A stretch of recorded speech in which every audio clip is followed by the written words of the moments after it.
जी वसी साहब, रूस से पाकिस्तान को सस्ता खाम तेल मिल रहा है, पीटीआई की गवर्नमेंट में भी और उसके बाद जो पीडीएम की गवर्नमेंट में भी, और इन्होंने डील भी कर ली। वो कितना सस्ता पड़ा ये तो उसमें आप सऊदी अरब से अगर लेकर आ रहे हैं, दुबई से लेकर आ रहे हैं तो वो मेरे ख्याल से कोई 800 किलोमीटर है, और रूस से लेकर आ रहे हैं तो वो 8000 किलोमीटर उसकी ट्रांसपोर्टेशन कॉस्ट, और फिर यहाँ पे जो आपकी रिक्वायरमेंट जो है उससे पूरी नहीं हो रही। ये क्या डिसीजन है सर? वंस अगेन नहीं, इसमें असल में क्रूड ऑयल की प्राइस जो है वो बड़ी एक रिलेटिव टर्म है। हाँ। आप ये देखते हैं कि आपको क्रूड ऑयल आपके पोर्ट पे पहुंचकर कितने का पड़ा है। आप उस प्राइस को नहीं देखते जो फ्री ऑन बोर्ड वहाँ पे मिल रही होती है। हाँ। क्रूड ऑयल सारे अच्छे होते हैं और सब प्रोसेस हो सकते हैं, चाहे वो हैवी हो चाहे लाइट हो। हाँ। उनको जो चीज़ ख़राब या अच्छा बनाती है वो उनकी प्राइस होती है। ठीक है। अगर फ़र्ज़ कीजिए मुझे रशियन क्रूड ऑयल आधी कीमत पे मिल रहा है, नहीं तो आधी कीमत, क्योंकि उसके ऊपर तो कैप था ना, प्राइस कैप है वो G7 कंट्रीज का, वो 60 से नीचे कर नहीं सकते, तो 60 हो सकता है। हाँ, एज्यूम कर ले जी। कैप तो आया था फरवरी 2000, ये दिसंबर या फरवरी 2022, काफ़ी देर में आया। अच्छा। जब तक तो काफ़ी ऑयल फ्लो कर गया था। ओके।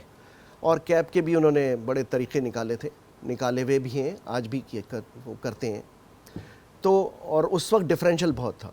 अब देखिए 2022 में जो एवरेज ब्रेंट की प्राइस थी अबाउट $99 टू अ बैरल थी, और ये जो कैप था ये था $60 जी। तो आप डिफरेंस देख लीजिए कितना था। $30 about $40 to a barrel. 99 yes exactly. ठीक है। उस वक्त जो है वो आप अगर उसको अवेल करते हैं तो वहाँ बहुत सारी चीज़ें जस्टिफाई हो जाती हैं। उसमें फ्रेड भी निकल जाएगा, सही है, बिल्कुल। उसमें उसका हैवीनेस भी निकल जाएगी, क्योंकि जब प्रोडक्ट आप बनाएंगे तो उसको आप कम कीमत पे बेचेंगे तो क्रूड भी तो सस्ता लिया होगा ना आपने। ठीक है। ये सब चीज़ें बड़ी रिलेटिव टर्म होती हैं। इसको ग्रॉस रिफाइनर्स मार्जिन कहते हैं, जब आप पूरी एक स्लेट बनाते हैं और उसको फिर क्रूड ऑयल से आप कंपेयर करके निकालते हैं। ठीक। तो पहली बात तो ये होगी। दूसरी बात ये कि रशियन क्रूड ऑयल के साथ और भी कुछ मसाइल हैं। ये तो है, प्राइस का तो एक फैक्टर है कि बाद में जाके प्राइस इतनी अट्रैक्टिव नहीं रही, क्योंकि वो डिफरेंस कम हो गया। अब आज 80 और 60 का डिफरेंस आप पहुंच गए वहाँ पे, तो वो कम हो गया। तो दूसरी चीज़ें जो चैलेंजेस हैं वो बड़े अहम हैं। एक तो ये लॉजिस्टिकली है जो कि इतना लंबा है। फिर दूसरा ये जो पेमेंट का इशू है, हमारे पर रिजर्व्स नहीं है। जी, पेमेंट का इशू ये कि डॉलर्स में पेमेंट होती नहीं इसकी। ठीक है। आपको जो है वो रशियन पे करने के लिए क्या मैकेनिज्म तैयार होगा। हाँ। फिर इंश्योरेंस के इश्यूज हैं। तो चीज़ें हैं इसके अंदर।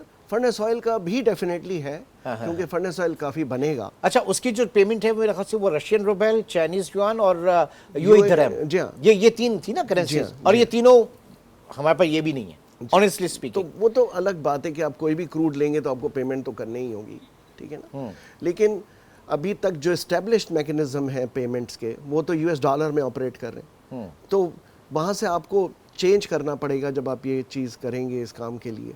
तो इन सारे मसाइल की रोशनी में, और जब प्राइस का अनअट्रैक्टिव हो जाना, तो इस लिहाज से मेरे ख्याल से ये प्राइस वाली बात जो है बड़ी लॉजिकल है। यही प्राइस अगर रहती 100+ के ऊपर हम कर रहे होते तो वो देखिए ना जस्टिफाई करता था। इस मामले में इंडिया हमसे ज़्यादा स्मार्ट है। उसने जितना मैक्सिमम एडवांटेज लेना था ले लिया। अब रिसेंटली उसने रशिया से कम कर दिया।